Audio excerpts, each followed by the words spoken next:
मुस्लिम भारताला युद्धाचं घर मानतात।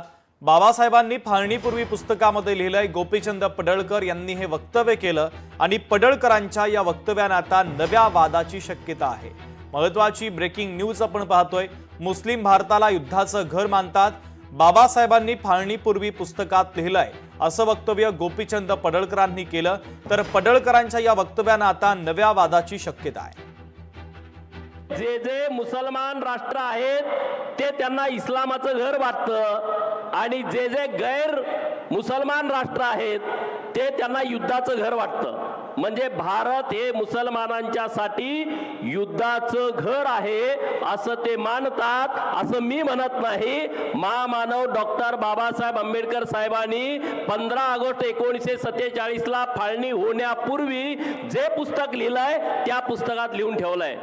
त्यांना राष्ट्र हे प्रथम नाही आहे, त्यांना मुस्लिम हे प्रथम आहे, त्यांना इस्लाम हे प्रथम आहे।